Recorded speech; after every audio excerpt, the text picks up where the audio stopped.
Καθιερώνεται η αρχή ότι γίνεται να είμαι πρωθυπουργός, αλλά όχι και υπουργός ορισμένου υπουργείου. Δεν συμφωνώ σε αυτή την παραβίαση των αρχών της βασιλευόμενης δημοκρατίας.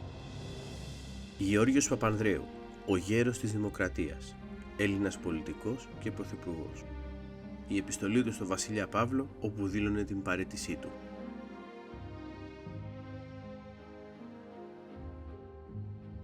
Κεφάλαιο 44. Μεταπολεμική ανασυγκρότηση. Το τέλος της δεκαετίας του 40 είχε αφήσει την Ελλάδα κατεστραμμένη ολοσχερός. Τουλάχιστον 500.000 Έλληνες είχαν πεθάνει, εκατοντάδες χωριά είχαν καεί, η υποδομή είχε καταστραφεί και σχεδόν 500.000 Έλληνες είχαν φύγει από τη χώρα. Από το 1910 η Ελλάδα συμμετείχε για 40 χρόνια σε συνεχείς αλλεπάλληλους πολέμους και είχε βιώσει 2 εμφυλίους και 1 καταστροφή.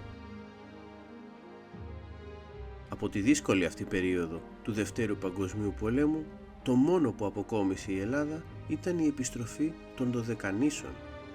Ένα μεγάλο κομμάτι του ελληνισμού ανακτήθηκε, επίσημα στις 7 Μαρτίου του 1948, οπότε πραγματοποιήθηκε η Ένωση, η οποία εορτάζεται κάθε χρόνο έκτοτε. Η Ένωση ήταν μια θετική εξέλιξη, δυστυχώς όμως θα ήταν η τελευταία. Από το 1950 έως το 1967 κυριάρχησαν 2 μεγάλες πολιτικές προσωπικότητες, ο Γεώργιος Παπανδρέου και ο Κωνσταντίνος Καραμανλής. Η δύσκολη σχέση της κυβέρνησης με τη μοναρχία εξακολουθούσε να υφίσταται, αλλά η πολιτική αστάθεια περιορίστηκε. Η μοναρχία είχε αποκατασταθεί, αλλά σταδιακά έχανε τη δημοφιλία της στο λαό με τις συνεχείς απαιτήσεις και παρεμβάσεις της.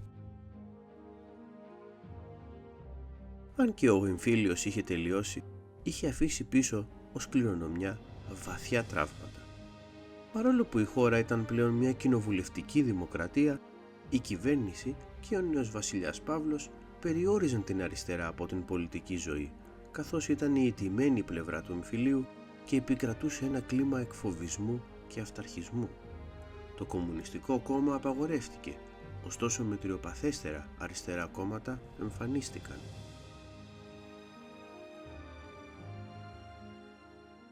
Τα πάθη του εμφυλίου συντηρούνταν και από τη σύγκρουση ανάμεσα στη Δύση και τον Σοβιετικό κόσμο. Οι κάποτε σύμμαχοι είχαν μετατραπεί σε αντίπαλοι. Αν και δεν βρισκόντουσαν σε ανοιχτό πόλεμο, οι σχέσεις μεταξύ των συμμάχων με τη Σοβιετική Ένωση χειροτέρευαν διαρκώς. Ο ψυχρός πόλεμος σημαδεύτηκε από τον συνεχή ανταγωνισμό σε όλους τους τομείς ανάμεσα στην καπιταλιστική Δύση και τα σοσιαλιστικά κράτη. Ο ελληνικός εμφύλιος ήταν η πρώτη, αλλά όχι η μόνη σύγκρουση στην οποία θα εμπλέκονταν, με τον πόλεμο στην Κορέα και το Βιετνάμ να ακολουθούν.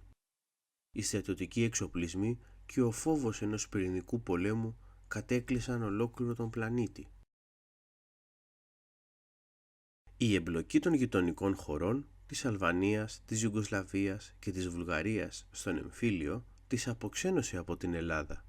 Ταυτόχρονα, το ζήτημα της Κύπρου προκάλεσε έντονες τριβές με την Τουρκία. Ενώ οι σχέσεις των 2 κρατών είχαν βελτιωθεί σημαντικά, χειροτέρευσαν τόσο πολύ, ώστε το Σεπτέμβριο του 1955 οι περισσότεροι Έλληνες της Κωνσταντινούπολης έφυγαν. Οι εξωτερικές πιέσεις αυτές, καθώς και το αποτέλεσμα του εμφυλίου, όθησαν την Ελλάδα να ενταχθεί στη συμμαχία του ΝΑΤΟ το 1952, προκειμένου να προστατεύσει την εδαφική της ακεραιότητα. Το ΝΑΤΟ ήταν μια συμμαχία κρατών με σκοπό την συλλογική άμυνα απέναντι στη Σοβιετική Ένωση και αποτελούνταν από 12 ιδρυτικά μέλη, τους συμμάχους του Δευτέρου Παγκοσμίου Πολέμου. Ο νέος κόσμος μετά το Δεύτερο Παγκόσμιο Πόλεμο ήταν ριζικά διαφορετικός. Ολόκληρη η Ευρώπη είχε καταστραφεί από τον πόλεμο, οι χώρες είχαν πτωχεύσει και οι αυτοκρατορίες είχαν διαλυθεί. Στην Ανατολή οι κομμουνιστές επικράτησαν στην Κίνα, ενώ σταδιακά η Ιαπωνία εντάχθηκε στη δυτική σφαίρα επιρροής. Η Σοβιετική Ένωση αναδείχθηκε ως η νέα υπερδύναμη και μόνο οι Ηνωμένες Πολιτείες της Αμερικής μπορούσαν να την ανταγωνιστούν.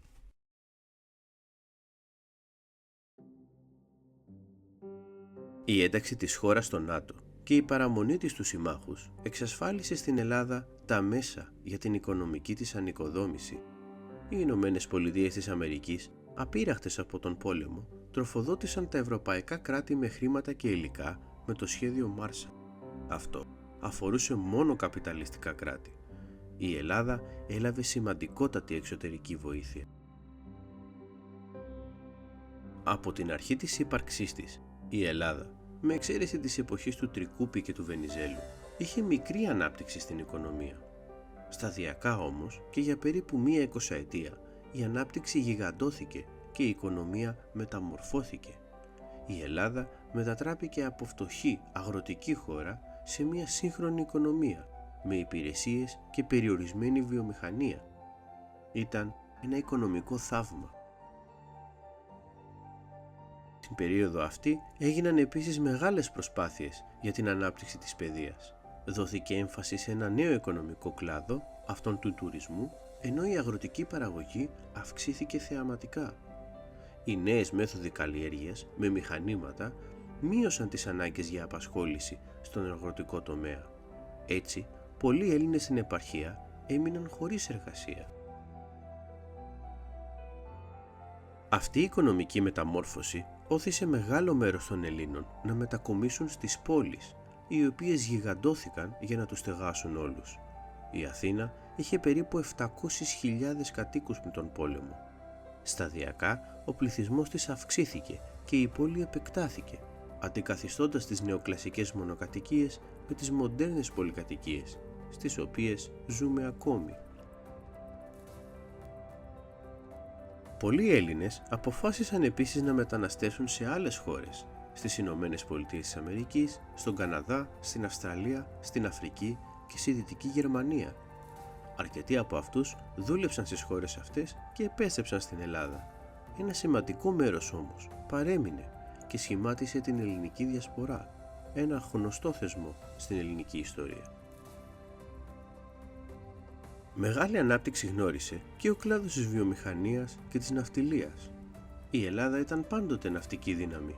Με το τέλος του πολέμου όμως, οι Έλληνες εκμεταλλεύτηκαν την άνθηση του παγκόσμιου εμπορίου, επενδύοντας στη θάλασσα.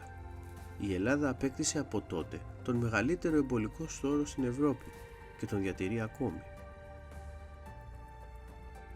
Η Ελλάδα δεν ήταν ποτέ βιομηχανική χώρα.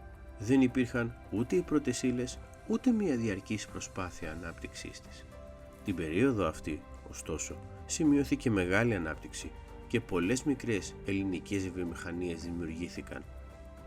Οι περισσότερες δεν κατάφεραν να επιβιώσουν στην παγκόσμια αγορά. Πάρα πολλές όμως επέζησαν και συνεχίζουν έως σήμερα.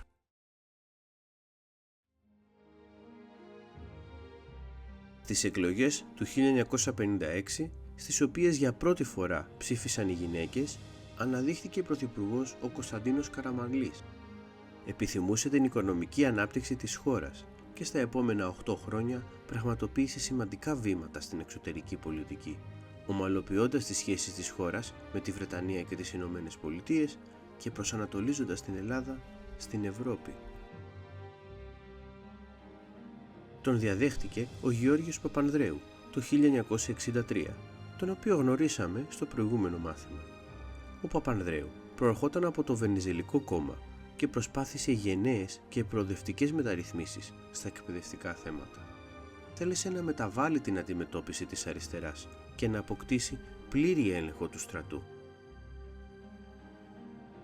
Η προσπάθειά του αυτή τον έφερε σε ευθεία σύγκρουση με τον βασιλιά, ο οποίος επιθυμούσε τον πλήρη έλεγχο του στρατού και τον εξανάγκασε σε παραίτηση. Η πολιτική ζωή στη χώρα δυναμητίστηκε ξανά, καθώς στις επόμενες εκλογές το παλάτι προκάλεσε κυβερνητική αστάθεια, ρίχνοντας την κυβέρνηση. Τα επόμενα 2 χρόνια υπήρχε πολιτική κρίση και ασταθείς κυβερνήσεις. Στις εκλογές του 1967 φαινόταν ότι οι προοδευτικές δυνάμεις θα κέρδιζαν την πλειοψηφία και η αριστερά θα διεκδικούσε τον πολιτικό της χώρο. Επικαλούμενοι τον φόβο του κομμουνισμού και με τα τραύματα του εμφυλίου εμφανή, οι συντηρητικοί δεν μπορούσαν να δεχθούν κάτι τέτοιο.